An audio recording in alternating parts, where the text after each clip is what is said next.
On this edition of Alberta Dugout Stories, the podcast, we begin a series of Baseball Academy profiles from here in our province, and we chat with a 2018 MLB draft pick of the San Diego Padres.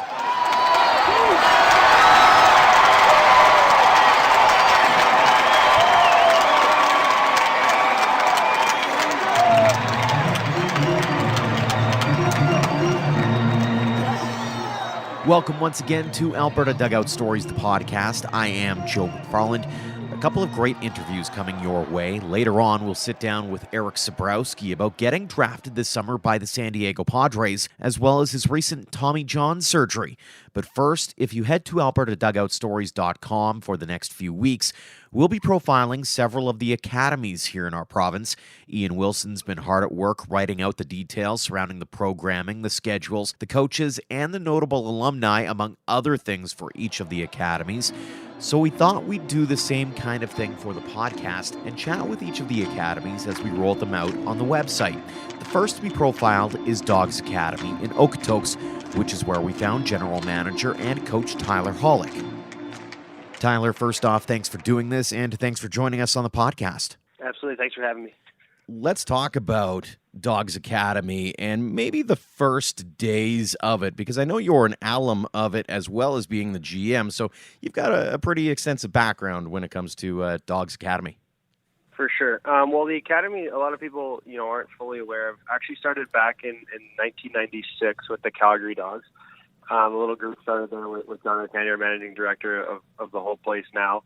I had two sons, Vince and Matt, that were pretty good, and they had a pretty good little group there all growing up together, and you kind of want to get that little league mantra with the rest of the parent group that they had there, and decided to do a little bit more. So they went and played a full travel schedule, and then realized they had a pretty good group that were really serious about baseball, and as they developed, they had a lot of professional players that came out of that, a lot of Division I athletes, and a lot of kids that went off to college. So, and Vince and Matthew ended up playing both have really good careers at University of Niagara, Division I program there in the Northeast. Highlighted kind of by, Jim Henderson was a major leaguer out of there, our only major leaguer in the program's history, and having 36 saves and pitched in the big leagues with the Brewers and the Mets. So when they came back from college, year after year, John kind of realized that they needed a place to play for collegiate summer league. So they decided to start the Calgary Dogs collegiate team. Once they all graduated, there was a few years hiatus there, where they were kind of looking for the next steps of the next generation of kids when John's kids were off into the professional world, or ended up actually coaching. And in 2007, we found a home in Okotoks. That was my first year in the academy, in the Okotoks side of it, and played 4 years there. Stephen Stadium was built as a big part of it. And then in 2009, Duvernay Fieldhouse, our $3 million indoor facility, was built to kind of combat the weather and make sure that, the kids are, my team or my group was able to start training year round, and it's kind of blossomed from there. So since then, fast forward about 8 years, it's been a pretty crazy ride. I ended up going out to college, and we've had 100% graduation rate ever since that year. That means every player that's graduated our programs had the opportunity to go play college baseball via scholarship or down in Canada or down in the United States or in Canada, and it's been pretty cool. So. Obviously, there's been various draft picks and players going onto some pretty prominent programs as well. So the program does a lot in terms of that with the facilities, but I think the biggest thing to emphasize that with the facilities is that the coaching staff that we've been able to put together here. We have 11 full-time coaches. I think the biggest sell or the biggest biggest deal in our program is that the staff that runs this place, obviously led by John Candy, and the passion that he has for everything is filtered straight down through me and the rest of the staff. But whether you're a two-way player, maybe you play infield and you pitch, you're working with Val Held, our infield coordinator, with a Gold Glove in NCAA, and he's working with infielders every day. And then Alan Cox, I think, is the best hitting coach in the country, and he's been coaching for the last 27 years. And you go to hitting with Alan and myself. And hop on the mound, and there's three professional pitching coaches with 39 years of professional pitching experience, and two full-time strength and conditioning coordinators, and a nutritionist, and athletic therapists, and everything that the players need to make sure that they're getting to the next level. So the program has grown quite a bit since '96, and just proud to be a part of it. It takes a lot more than just one or two people to get a project like this off the ground. And I know the Dawgs and Dawgs Academy are very grateful for what the community has done for that project.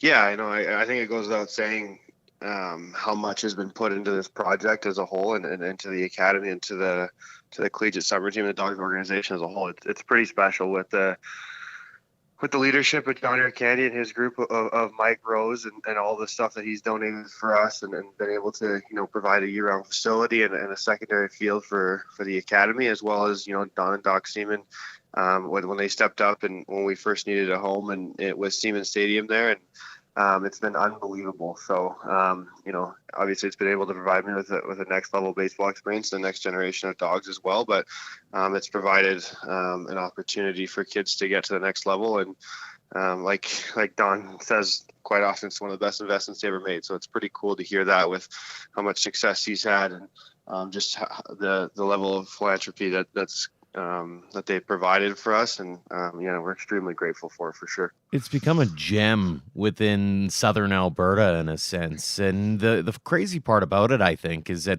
it's not just baseball at the end of the day. It's definitely not, and that's something that I preach to everybody that I talk to about the program, the players, the rest of the staff. And aside from the fact that these kids are working really hard to do baseball, we have them, part of running camps, and we run camps for, every South Calgary Little League, and also FMBA, but, they're active members of the community. So not only are we helping the younger, the next generation of baseball players, but they're a part of that. So not only are they're going through their own journey, but, they're required to come in on Saturday and Sunday afternoons and help out and help some kids be the next Dawgs, or pursue their dreams of playing baseball or sport at the next level. On top of that, what's really important that I think is a really strength of our program is the academic side. I know that they have to get to a certain level of baseball to achieve their dreams, whether it's playing Division I or professionally or to get drafted, whatever it may be. But without academics, that's really the only thing that's guaranteed. So, if they get hurt in college, or they don't perform, or maybe they never quite get that shot to play professionally and continue their dream of playing baseball, academics will be there. And with the two schools in town that we have are just unbelievable. First of all, the first school is a Holy Trinity Academy with that's the school I graduated from, and it's phenomenal with Carmen Ostafachuk and her staff leading over there. It's a quite special school with the level of prestige in the academics that they instill, and the standard of the academic standard that they have driven towards the Dawgs.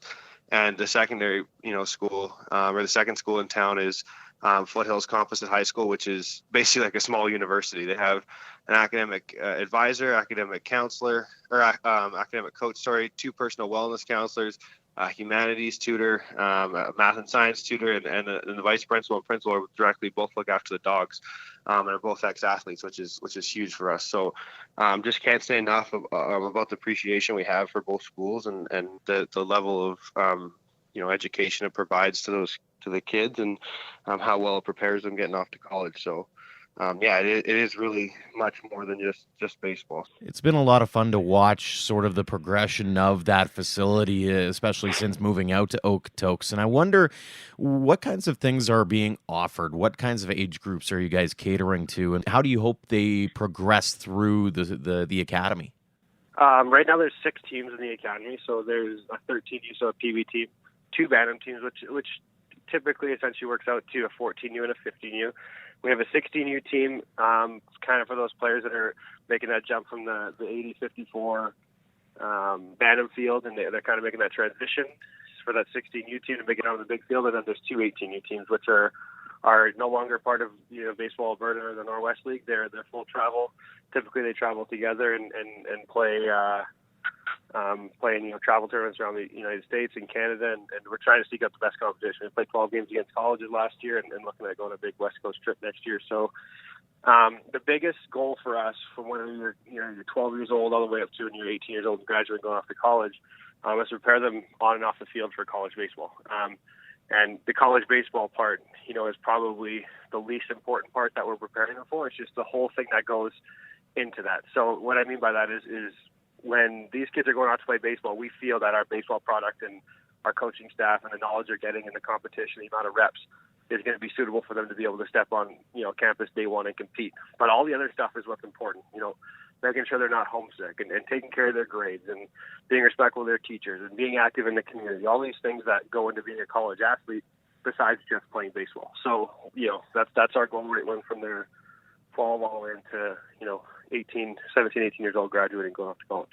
Not only are you guys bringing in some top knowledge, top of the grade local talent, but you guys are also able to bring in some talent from across the country. And you look at Micah McDowell and some of these other kids who are calling Okotoks home, even though they're not from here originally. Is that something that you guys actively go out and recruit, or is that something where your reputation has allowed you to bring in some of the best talent across the country? So the original vision, and nothing has really changed from then, is to subsidize local talent, which we're very, very proud of, and we think we have a really good crop of kids in the Foothills, Calgary area that are, deserving of a chance to get to the next level, and very fortunate to have a facility built in their area. And that's primarily, we're about 80% local, especially from the 16 and under age group down. To help subsidize that, we do go and actively recruit. I'm the recruiting coordinator, so we do, hop from province to province. We actually recruit internationally, so, throughout the United States. We got our first American up this year. We have 4 kids from Mexico City. We have a player from Beijing, China, New Zealand, Dubai, Venezuela, the Dominican Republic we've had. So, and now we have a player from every province in Canada. So basically what our vision is the old adage, if you're good enough, they'll find you, is not true, especially in baseball in Canada. That's what we believe. So, you look at a University of Florida or a LSU or, Oregon State. They're not coming up to Canada to find one player. They're coming up here to look at, just like at the T12, which is a phenomenal event put on by the Toronto Blue Jays at the Rogers Center, or, these big scouting tournaments down in the States, or PBR, which is, at a pretty good uptick in the past few years across North America. They're coming to watch, 25 or 30 good players. So they can come up here and hopefully sign 2 or 3 of them, and they can improve their program. So that's kind of what we're looking to do. So when they come up and watch a Cesar Valero, who's, committed to Oregon State, the number 1 school in the country, or Micah McDowell, also committed to Oregon State, T12 MVP, and, Cesar Valero obviously is the number 1 draft prospect in Canada, and they're coming up to watch him. They're also going to notice Dryden House and a Alejandro Cazorla and Matt Wilkinson, and many other players where they can kind of look at it and say, wow, I knew you had this guy, but who's that other guy that went 2 for 4 with double, or threw 6 shutout innings with 14 punch outs. So the attraction is that when we bring in all these players from all over the world, or all over the place, obviously we're getting better tournaments and everything like that, but they're also coming up to see everybody, not just 1 or 2 players. So it is something we do actively recruit. We believe in our product, and we think there's a lot to offer kids that, maybe are in a rural area or really want to go to the next level athletically, but also academically. So, talk a little bit about the local talent that we have here around Southern Alberta, because it seems as though every year there's a couple of kids who are making big hay down stateside. Super underrated is the way I would put it. Canadians can play, and I think people are starting to see that more and more. If we take out all the players that have been recruited from other provinces, and you take out the Southern Alberta talent, there's a lot of good players coming out here. You look at even you're talking about Erik Sabrowski, what he's done and been able to do at Cloud County, and had a really good career from the prospects program, and now got drafted, and hopefully he'll come back healthy and everything good there. And you look at Soroka, who was able to get drafted in the first round, but plenty of players that are local from this area alone. So you're looking at Cesar Valero, who was essentially raised in Calgary, raised in our program, and the opportunity that he's going to get to go down and play in Oregon State, and obviously defending national champions, and Justin King, who's at University of Alabama, a born and raised kid right from Okotoks, Alberta, and all these different players that are getting the opportunity. Matt Lloyd, who's at University of Indiana, and then well before that, you look at this is nothing new, but with the amount of exposure and technology and all these scouting tournaments, you look at Jim Henderson, who ended up playing in the major leagues, born and raised in Calgary, or Emerson Frostad, born and raised in Calgary, right through the Dawgs program, that was able to at the AAA of the Rangers and the Astros, and James Avery's, same thing. So it is pretty cool to see these kids get the opportunity and also be recognized as, some of the top talent in North America, because obviously Canada is not known as a baseball first country, but I think a lot of these kids in Southern Alberta are making noise to kind of change that. Is this an opportunity, in a sense, for Dawgs Academy and others to maybe pounce on? Is the idea that, hey, and I know I talk to a lot of parents who say hockey is out of their price range now, and football, there's obviously concerns around concussions. So do you get the sense that maybe there is a little bit of a movement towards baseball because it is a tried and true sport? Yeah, and I think it starts from the grassroots level. I think it really does. FMBA here in the local area has done a really good job. Foothills Minor Baseball Association has done a really good job of employing good coaches and not instilling young leaders in the game of baseball to inspire the youth. And I think that the more you see that in their specific areas, I think you're going to see a higher number of kids playing baseball. Now, I don't know what every parent's thinking in the country, but we have heard a lot of backgrounds from hockey and football and all these different sports that they want their kids to play baseball because they've seen the opportunities that some of these kids are getting. So, yeah, I think it is a big thing. I think there a little bit has to do with the success of the Toronto Blue Jays, but more just how personable they are in the community and how interactive they've made and how accessible they've made Major League Baseball and that kind of highest level to look at. So it is something that I think we're seeing a big influx in numbers, and happy to support it. The one thing about Okotoks in particular, I can honestly say, from my experience and knowing what I know about the community and the town, how welcoming they've been to the program is and the whole organization as a whole. But this is a baseball first community, and that's the only one I think I can say in Canada for sure that we are a baseball first community. We support the Okotoks Oilers hockey team, the junior A hockey team in town, and a lot of other great things going on here, but they love their Dawgs baseball, and they think it's a pretty big deal. A lot of our players are treated like the Yankees in town when they're around, so it is a lot of fun. Well, and it doesn't hurt when you have a jam-packed crowd at Siemens Stadium on a hot summer day, for sure. What I'm wondering from a Dawgs Academy perspective, how do you define success from a player perspective? This one's tricky. So this might be a little bit weird for people, and they a lot of people would think or with the Okotoks Dogs, it's such a glorified baseball program. It has really nothing to do with baseball. So the biggest thing that I always talk to our players about and the young men they're becoming is I just hold them to the highest standards. So on-field success is certainly a component of it, but there's so much that goes into being a dog. You're looking at, academic success. Like I said, I'll hold you up to your academic standard. Your impact in the community. With 6 teams here, whether you're 18 or 13 years old, we all wear the same name across our chest. So are you impacting the younger guys and helping them along their journey, and are you being supportive of that?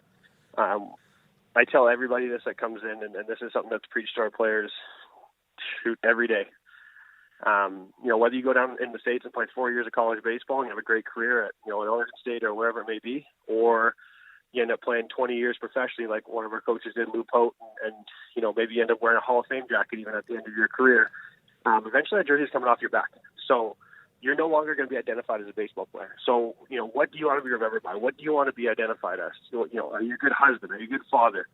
Are you active in the community? Have you been a good teammate? Are you competitive? Are you a lot of things that baseball will teach you along the way without really knowing it, but you're never going to be a baseball player forever. So what do you want to be remembered by? And that's what people in our program. I'm really proud of the alumni we have and the young men that we have in this program, because I believe in our kids. I think our kids are great kids, and they work harder than anybody in North America at any sport with the amount of hours they're putting in here, but they're getting a lot out of it that they don't even realize yet. So it's the athletic piece of it is obviously important to them because that's all they're focused on, and a lot of them are having really successful careers and going off and either getting drafted or playing high-level college baseball, and that's great. I think that's fantastic, but beyond that, what else do you bring to the table? I think that's a big thing. So. Might be a bit of a personal question for you here, but I wonder, what does it mean to you to be able to give back to the program that you were a part of in the beginning?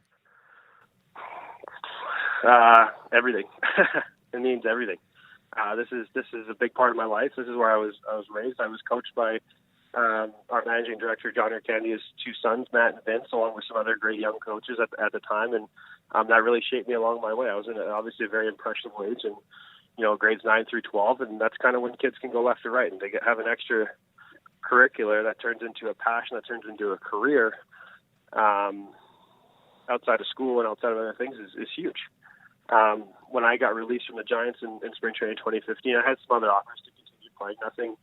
Nothing crazy to call home about, but there were some independent ball offers and some other things that I could have kept playing. It would have been a great opportunity that some great baseball people were providing me with. But I think since I was about 15, 16 years old, this is the role I'm in now is exactly what I've always wanted to do. Is when you play and you have your own career, it's all about you. So that's great.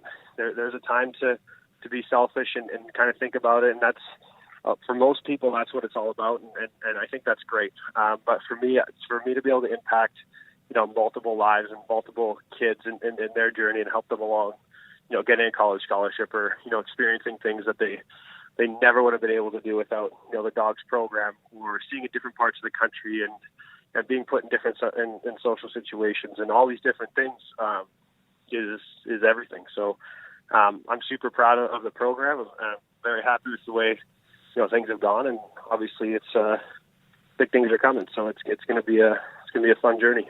Tyler, I appreciate the time and the insights into Dawgs Academy, and looking forward to seeing everything transpire as it should in the years ahead.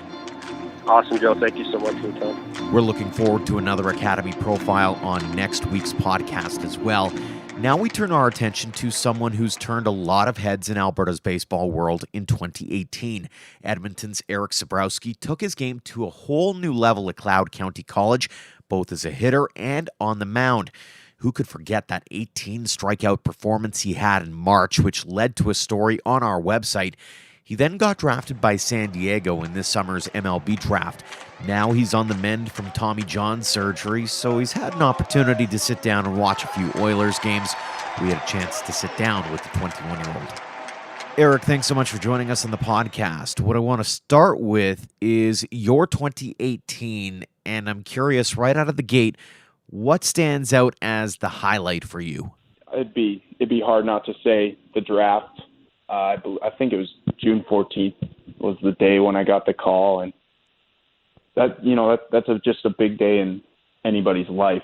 Mm-hmm. To kind of you're young, you're 20 years old, and you reach a lifetime goal, really, or one of them, and it's exciting, but it's the start of something new. You start back down at a bottom rung and have to work your way up again. Was that expected, and were the Padres expected? Yeah, it was expected to get drafted, not that high, and not to have them be that big on me. That was unexpected, and I was surprised and pleasantly surprised with that. And yeah, the Padres are probably the front runner. There's a couple other teams that I wouldn't have been surprised to get a call from. So walk us through that day, and when you get that phone call, were you waiting by the phone expecting that, or what were you doing while that phone call was being made? It was in the morning. I was just, I just finished breakfast and I was sitting around. I had my laptop open. They had a little stream kind of going where the names would flash across the board, and I saw my name pop up, and there was a little bit of shock, and within 10 seconds my phone was ringing, and it was the area scout from Kansas for the Padres that I had been talking with, and it was him. He called me, said, "Congrats, bud. You excited?" We didn't talk any money or anything like that. He just said, "Yeah, congrats. I'll give you a call in a couple hours when things have kind of sunk in." Who was the first person you called after that? I called my dad. Just, your dad's there for you. And I thought it was, he's a guy I played catch with growing up, and he's a guy who went to a lot of my games. And, I decided I'd give him a call first. What was that conversation like? I don't remember. You kind of black out sometime when you're that excited. Yeah, I think that's what happened. I don't remember calling him. Actually, I remember calling my mom afterwards, but just that first couple minutes right afterwards, it was it's a blur. It's one of those things, I think, when you reach not necessarily the pinnacle, because you're still on your way there, but when you've reached a goal, that level of excitement has to be almost numbing to a certain extent.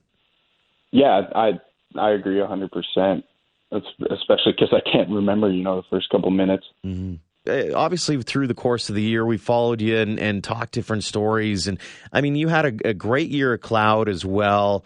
When it comes to the college year that you had, what sticks out for you? Any performances in particular? And beyond that, what did you take away from Cloud? I think the first thing that sticks out was just, the ability to mesh with a group of guys that I only got to know for a year, considering that I transferred during the summer. I was nervous going into Cloud. I had just had by my standards, a terrible year in Texas, and I was looking for a new spot, and I got really lucky with Cloud and how I meshed with the coaching staff, and had a couple friends that were already on the team, and a couple guys went to Cloud with me, and it just ended up being a really good spot for me. Was it one of those situations where the more fun you have, the better you seem to play? Oh yeah, that team, we had a lot of fun. Whether it be, a couple guys lived off campus, we'd go hang out there, or in the locker room, or even on the field. We had fun as a group. A lot of guys, we got to know each other pretty well, and I had fun, and bus trips were awesome. They sucked because there's not much to do in Kansas but drive, but they were fun, and like I said, we found a good group of guys, and we kind of clicked together. Well, and it doesn't hurt when you've already got those relationships, because there were a few other guys from Edmonton and area in Alberta that were able to be a part of that squad as well. When it comes to your abilities, and Canadian Baseball Network came out with its college all-star roster, and here you are not just taking up one spot, but two as a pitcher and also as a fielder. What does it mean to you to get those kind of accolades along the way from people who are paying attention to you from back home in Canada? Well, I use fielder loosely. I'm pretty sure I was on there as a DH. So fair enough. I guess I could swing it a little. No, it's really cool to have those honors. It's cool that CBN has that list and profiles just Canadians who are trying to reach their dreams and their goals of whether it be finishing up in college or moving on to that next level, and it's cool to see them get those names out there. How did it come about that you managed to keep not only swinging a hot stick but also throwing as well as you did? Because it's one thing that at a certain age, some people say you've got to figure out how to specialize, yet you've been able to do both. You've been able to be that DH. You've been able to be the hitter, but you've also been able to keep throwing at a pretty good rate. I think as for Cloud, me and the coach sat down right before the season. We tried to figure out what game I wanted to pitch and what game he wanted me to pitch, knowing that I was going to figure into the plans on both sides of the ball. And we decided that the first game would be good because then, I could throw my game. Whether it's good, whether it's bad, I'd have the next three to just focus on hitting, not have to worry about a start coming up or getting hot in the pen. Just leave my glove on the bus and go hit. When it comes to being drafted, what is the expectation for you? Do you think that will the Padres be looking for you to be pitching, or are they looking to be a hitter? I'll just be a pitcher. It was something we talked about. Me and the scout did during the spring, but we came to the conclusion that we see a better future for myself on the mound. And clearly, you're taking a bit of time off to get some surgery done. Walk us through this process and what you've gone through to this point, and anything that you might have learned through this process. It's I got surgery in July. It's a long recovery. I haven't even started throwing a baseball yet. I think we'll start doing that sometime in January. It's a grind. People throw that word around all the time, but you show up every day and you get to watch other guys, throw and getting one step closer to being back on the mound. And you just got to remember that that's going to be you. And right now, every day is a step closer to being able to throw again. Has there been anybody that you've been able to lean on from an experience standpoint to kind of walk you through this process? I don't know many people who've gotten Tommy John, but me and one of my high school coaches, Taylor Burns, he got shoulder surgery back when he was in college, and he had a really tough time with his rehab process. So I picked his brain a little bit about just some things to do, and the training staff here is awesome. They keep you motivated. They like to have fun. They keep it loose, and everybody knows that it's not easy to recover from a major elbow surgery like that. But yeah, no, they do a real good job out here with me. What's a typical day like for you right now? Right now, I wake up and I get to the complex. It's right across the street from where I live. I get there around 7:30, and then it's they have breakfast for us, eat there, and then at about 8 I start my warm up, and that'll take about an hour, and then from there I have just some rehab drills, whether it be some shoulder strengthening or core strengthening, and or just getting the arm used to or getting it ready to throw again. And then, that takes about an hour and a half, and go out and do some conditioning, and then I lift after that, and then I'm usually done around 12:30. How much of this how much have you learned about patience through this process? A lot. I think patience is big in this rehab. A lot of people preach it. They try and tell you, don't get too high, but don't get too low. The Tommy John recovery tends to be a roller coaster sometimes if you let things get out of hand. We have a couple guys here that are, 14, 15 months past surgery date, but they haven't had a good time with the surgery because in their words, they tried to rush it early. You don't want to rush it. You want to trust what your trainers are telling you. And that gets hard because you go in and you do the same thing every day, but it's a process, and they're all building blocks, and eventually you build something good and being able to throw off the mound again. I'm curious, take us back to the moment when you realized you were going to need it. Did you know during the season, or was it something during the off season? Like, when did you find out that you were going to need Tommy John? Well, there was my last couple starts in Kansas. Some felt off. It wasn't, any big warning signs. Like, I threw through it. It was just I was recovering differently, and it was taking a long time to get back to be able to, throw my next start. And then I found out in probably about the end of June that I was going to need surgery just because I'd been here for a couple of weeks. We knew I had arm troubles. We took a couple MRIs. We knew there was a tear in the elbow, but we were going to see if maybe we could rehab a couple weeks, try and get some strength up, see if we can take more of the strain off the elbow and see if we could get me back into throwing shape. But that didn't work out. From this point now, you've obviously got a little bit of a road ahead, but looking ahead to 2019, have you set any goals out for yourself for this coming year? There's a rookie league out here called the Arizona Fall League, and that ends in August. And the way my trajectory is right now, I'm slated to start throwing to batters again around August. And just my goal right now is to be able to throw in a couple of those Arizona League games. How important would it be for you to reach that goal and keep building sort of the brand of baseball Alberta from an Erik Sabrowski standpoint? Because I look at, and I've asked this of a few people, is they look at a Mike Soroka, for example, and here's a 20-year-old kid who's getting to pitch in the show.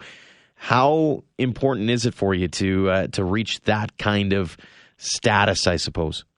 Well, I think me and Mike have had two different paths so far. I mean, he was a first rounder, and and a top prospect.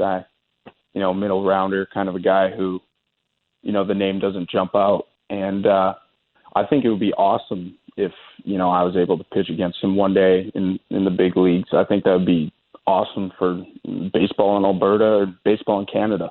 Erik, thank you so much for the time, and all the best in your recovery, and hope to see you on a mound before too long. And we're hoping we can chat with you again before too long, and hopefully with some good news. Absolutely. All right. Thanks, Joe. That'll do it for another edition of Alberta Dugout Stories, the podcast. We want to thank Tyler Hollick at Dawgs Academy in Okotoks, as well as Erik Sabrowski for joining us this week. We also want to thank you for listening, downloading, and subscribing. If you haven't already, help us out by leaving a rating or a review, as it'll help us get noticed more on each of the platforms, be it iTunes or Google Play. Next week, we'll have another Academy profile, and we'll also chat with another Albertan who made a lot of noise in college baseball this past season, that being Matt Lloyd. Again, thanks so much for listening to Alberta Dugout Stories, the podcast.